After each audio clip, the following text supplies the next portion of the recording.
Hey everybody, Blugoblin here. Thank you for joining me for my comic book review for this week of March 2015. I apologize for a little bit of lateness here, but you know, it is what it is. It's called life. Gotta live it, gotta work, gotta pay bills, and find the time to read some comics. So, without further ado, we just got the big two this time, Marvel and DC. I don't got any indie books this time around, but there will be some indie books coming soon to this main channel here. Been ordering some here for Arkham Comics, including titles like The Shield, titles like Captain Canuck. Yeah, I'm looking forward to something like that. But if you want some real independent comic goodness, go to my Blugoblin X channel, where I do my Midtown Comic Stash episodes. So go check that out.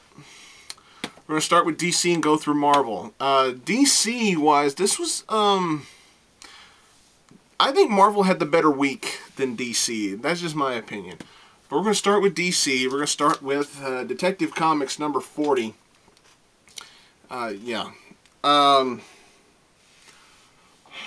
This is the Anarchy conclusion, and I gotta say, this was damn good. I actually loved this. A true testament to the word detective when it comes to this title, because Batman and Detective Harvey Bullock use actual deducing and detective skills in order to stop anarchy. They figured out that he's controlling the people of Gotham who are wearing these masks and everything. But we find out who Anarchy really is and why he chose to go after the Mad Hatter in the last issue. And that's where I'm going to end it. I'm not going to spoil anything. Wow, just simply wow, just really good stuff. And it was nice to see Batman and Bullock actually work together, knowing that Bullock just hates Batman's guts, but he has to work with him. And there was even a period in this book where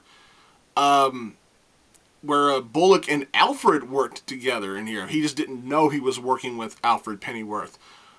Just really, really good stuff. I enjoyed it. It was a solid conclusion to a decent storyline. This was awesome. I really enjoyed this. This was brilliantly done. I'd give it a 4. Okay, moving on to Earth 2 number 32. Now, no, my Earth 2 counterpart is not showing up. He's probably not going to be back until the Earth 2 Society series gets started, because I understand that DC is dropping both this title and the World's End title to make do for the Earth 2 Society title after the whole convergence thing, which I'm fine with that, because DC took a title that is really popular, one of their best on the shelves. I used to say, back in the day when this was, still in its infancy, I used to say this was easily one of the best titles on the shelves for DC Comics. And in their utter brilliance, they found a way to colossally fuck it up. Let me explain.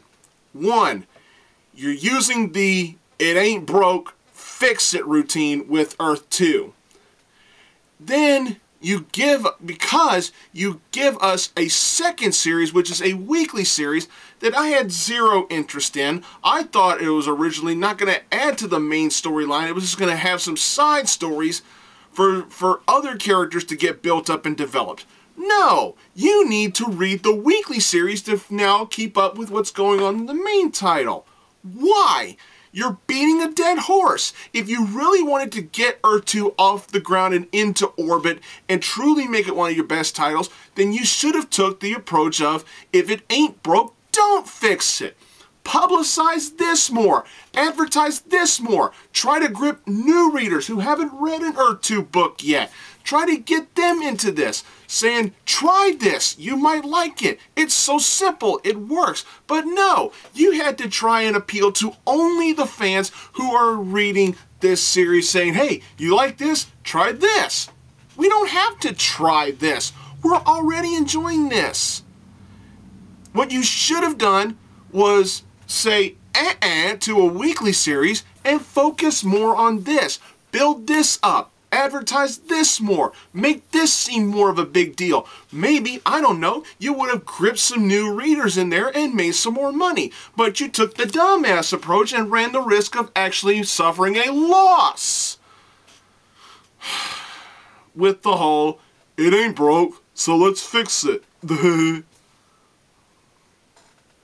Overall, I couldn't follow a damn thing that happened in this issue because I'm not reading the weekly series. Apparently, Dr. Fate is still at war with his helmet. Apocalypse is approaching to Earth. Ooh, I couldn't follow this. I really couldn't. I read this book not knowing what the fuck was going on. And that's all DC's fault. It's not my fault. It's not my fault that they're trying to exploit a series rather than build it up and make it better the way they should have done, which was advertise the fuck out of this. But it is what it is. I give it a 2. I didn't know what the fuck it was. It gets 1 point for at least being a book. Alright. Going to Green Lantern number 40. So this is the final issue of, well, not the final issue of Green Lantern, but this is the last Green Lantern book we're going to be getting until after Convergence. So how do we wrap up this series? We're fixing to wrap up and close down Green Lantern Corps and Green Lantern New Guardians, which I think is necessary. I think we might as well go ahead and do that. But how are we going to wrap up this before we get ready to start a new status quo or whatever? We're going to have Hal Jordan quit the Green Lantern Corps. You heard me. Mr. Green Lantern himself, Mr. I'm so dedicated to being a member of the Green Lantern Corps that I'll ignore my earthly duties to continue being a Green Lantern member, decides to quit the Green Lantern Corps. That would be like if Hulk Hogan quit the WWF at the height of his, while he was in his prime. It's like, what if Hulk Hogan body slammed Andre the Giant at WrestleMania 3, won the match, and then quit the next day? Whoa. Or let's go even a step further. What if Daniel Bryan was to win the World Heavyweight title at WrestleMania 30 and then come out on Raw the next night, relinquish the title, and announce he's quitting the WWE? Let's put it like that. That's how this felt to me. You spent all these years building up Hal Jordan as Mr. Green Lantern, the Green Lantern of Green Lanterns.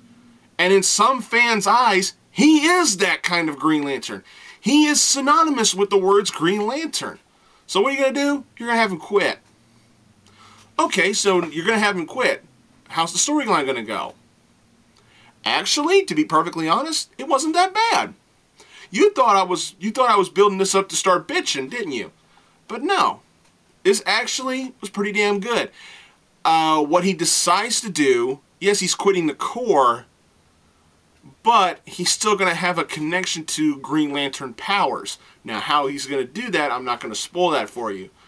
But what I will say is, DC did a wonderful job of dropping that bombshell on me, but keeping me interested on where it's going to go next. Nicely done. I applaud DC for this. And here you thought I was going to start bitching and griping, didn't you? This was good. I give it a 3.5. Yeah, Harley Quinn, number 15. Fucking amazing. This was so much fun. This is a Harley Quinn variant cover. You got a hot Harley on Harley action. It's the prior Harley versus the new Harley. Whatever. I loved this. Just take all the shit I usually say about this series and just repeat it. I'm going to repeat it right now. This is fun. I loved it. It's great. I love it. It's great. It's fun. Blah, blah, blah, blah, blah, blah, blah, blah, blah. Now let me tell you why I think it's fun. Or at least why I thought this particular issue was fun. I swear, Amanda and Jimmy, they're trying their damnedest to just flat out just imply that Harley and Ivy are indeed a legit couple.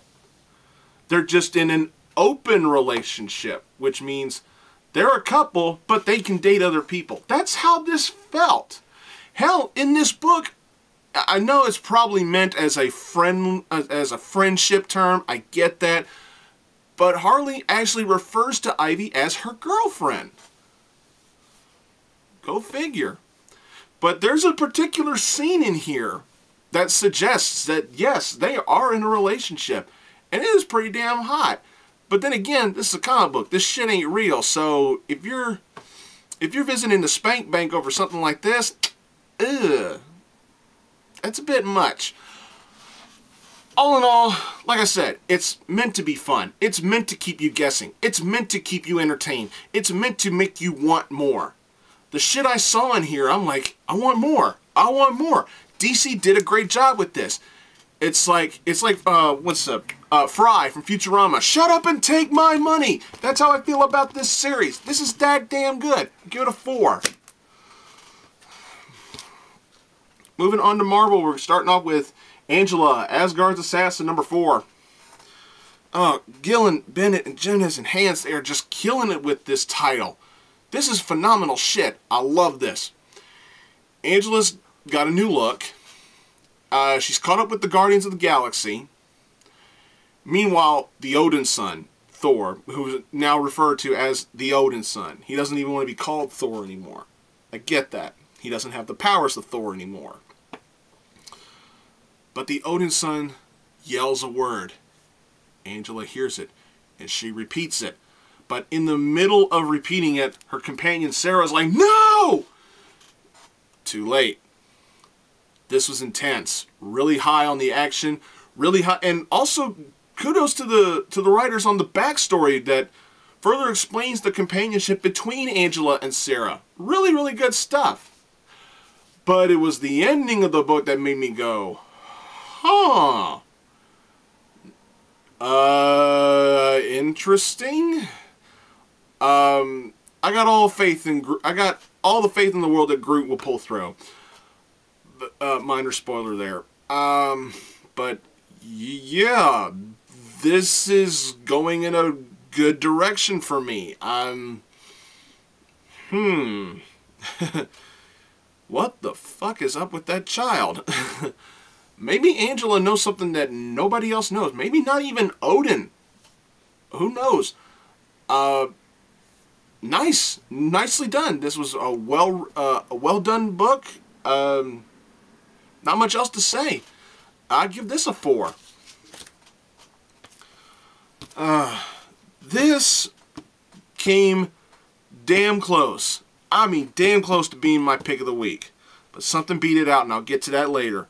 But we're going to go up to Guardians Team Up, number 1. Oh my god. Bendis, the writing was excellent. Art Adams does a great job with the interior artwork. And I love this cover. It's simple, yet awesome. So what's going on? The Guardians are being chased by who's going to show up is going to end up being the main antagonist of this beginning storyline. And the Guardians come face to face with the Avengers on Earth.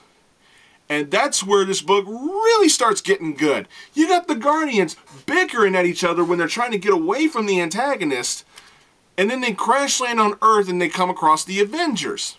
And I loved the Avengers lineup that they used. They used some familiar heroes, but then they used some not so familiar heroes, more underrated or, dare I say, underappreciated characters. Like Shang-Chi, Hyperion, Sunspot, you know, some Avengers characters that we don't get to see very often. And I like where they're going with this. Just really good stuff. And Bendis did such a good job with the writing, he made the Avengers look more human, look more believable. Yes, they're superheroes, and yes, they're fighting together as one to save the world, but they're also cutting up with each other and bickering and pissing and moaning or bragging or something like that. They came off looking more human. Like Hawkeye gets off a good shot with his arrows and he's just all smug and going, yeah, you just got to know how to hit it. And Black Widow's going, oh, he's going to be going on about this for a month now. And I love that. They come off looking a little more real in my eyes. And I love the stuff with Rocket Raccoon. Rocket Raccoon was fucking awesome in this book. Especially what he said to Spider-Woman. Oh my God. That was... When the scene between him and Spider-Woman, when I read that, I actually had to sit back and just have a good big old laugh at that, because man, that was good shit. But the cliffhanger at the end of the book, it was a bit predictable, since Marvel didn't do such a great job concealing the identity of the antagonist with their shadows and shading and everything. However, it was still pretty damn awesome. This was an awesome beginning. I was actually kind of skeptical. Should I pick this up? Should I just skip it or whatever? And man, am I glad I got it. I fucking loved it. It gets a 4.5. But here's what got pick of the week, folks. Princess Leia, #1. Oh my God. Mark Waid, I love you, man. This was awesome. The reason why I was wanting this so bad was not just because of Mark Waid, but because we're finally getting a showcase of a character from Star Wars that isn't named Luke Skywalker or Darth Vader or Boba Fett. You know, if you go up to the average hardcore Star Wars fan, you ask them, who's your favorite character? Most of them are going to, I'm not saying all of them will, but most of them are going to say Luke Skywalker, Darth Vader, Han Solo, Chewbacca, Boba Fett, Jabba the Hutt, Darth Maul, for Christ's sake. There are some Darth Maul fans out there. Some people might even say Obi-Wan Kenobi, or Yoda, or, you know, whatever. You know, but, you know, I just feel like finally we're getting a spotlight. And yeah, there are some people going to say Princess Leia is my favorite character, and I get that. There are going to be some people who say that. But it's so refreshing to see the quote-unquote damsel in distress that wasn't never actually written as a damsel in distress when you think about it. Get her own series and be developed so well and be written so well by a writer who knows how to write a goddamn good comic book. You got Mark Waid, you got the Dobsons, and you got Princess Leia. This was just full of awesomeness. You get to see how Leia can be when she's showcased as her own, when she's properly showcased as a strong character. Really good stuff. She's not completely respected by everybody, but goddammit, she's going to try her best to earn some respect. And man, does she do a phenomenal job. I can't go on about this. I can't go on enough about this. Maybe it's just the hardcore Star Wars geek in me that loves this shit. I mean, hell, I love Star Wars. I've always loved Star Wars, but when it comes, but I'm one of those selective fans. I only dig the movies and the action figures. As far as the cartoon series or the animated prequels or something like that, no. When it comes to Star Wars, the six episodes from Phantom Menace all the way down to Return of the Jedi, that's Star Wars for me. And Waid did such a great job with one of the key characters finally getting showcased. Fucking spectacularly done. This was amazing. Was it perfect? No. But I fucking loved it. It gets a 4.5. And I'm pretty sure I'm going to get people in the comments section saying, you overrated that book. I didn't think it was that good. It's all a matter of opinion. It's just an opinion. But I love it. Next up, we're going to Spider-Woman #5. A new costume. No shit. And a new status quo. New status quo. She quit her job and starting over. It's pretty much what this new status quo is. She quit her job, she quit the Avengers, and she's going to start, and she's just going to wipe the slate clean and start over. That's the new status quo. As far as this issue goes, not bad. Not bad. As far as the new costume goes, it is what it is. Now, yeah, I know I didn't get issue 4. Why? Because fuck Greg Land, that's why. But this was actually not that bad. Jessica has been rehired, is going to be rehired as a private investigator, and the job that she's given is really interesting. I'm not going to give anything away, but what I will say is, don't be so quick to judge until you know the whole story. That's it's kind of sort of the moral of this issue, you know, because she was ready and willing to just laugh this mission off and just dismiss it, but she starts learning more about it, and she's like, may have to take the job after all. This actually wasn't bad. I dug it. The artwork was good. I thought it was a good piece of work. A 3.5. Good job, Marvel. Moving on to Wolverines number 9.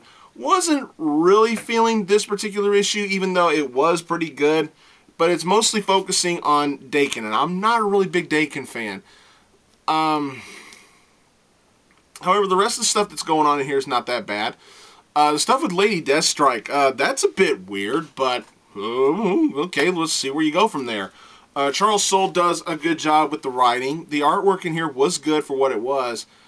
Like I said, this is just based on opinion, but this was good, but I just wasn't completely feeling it. I'm sorry, just not really big into Dakin. He never was really that much of an interesting character to me. Now, maybe Marvel will do something spectacular, pull a really great idea out of their ass and do something with this character and make me like him a little bit more. But overall, not bad. A good read for what it was, and I give it a 3. Alright, we're ending this review with X-Men number 25. I talked about this on Twitter not too long ago, and I said, okay, Marvel managed to keep my attention just a little while longer for this series, because this was the make it or break it issue for me. If this issue did not impress me enough, I was going to drop this.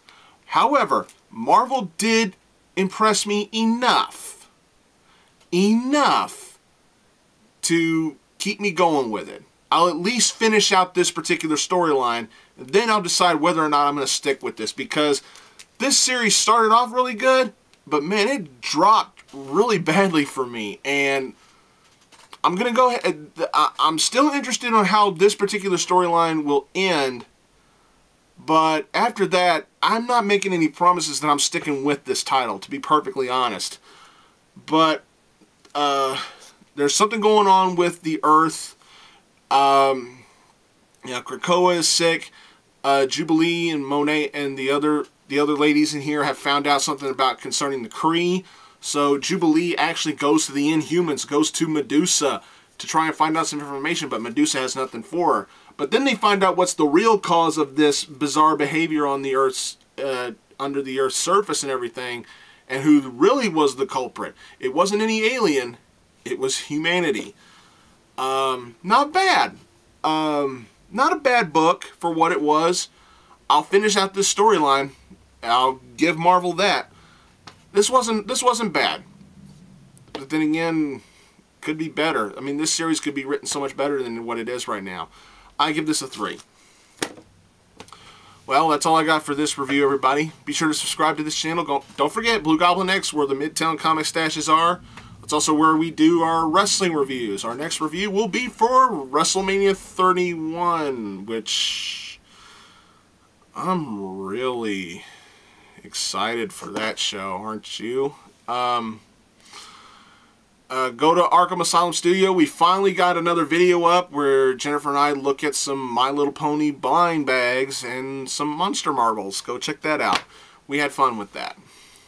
And don't forget my bro, TheMtVernonKid, and my good old buddies Deadpoolzilla and Brandon Hex.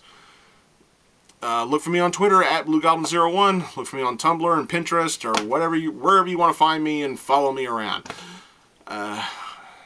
Thanks again for watching, everybody. I'm Groot, and I'll see you later.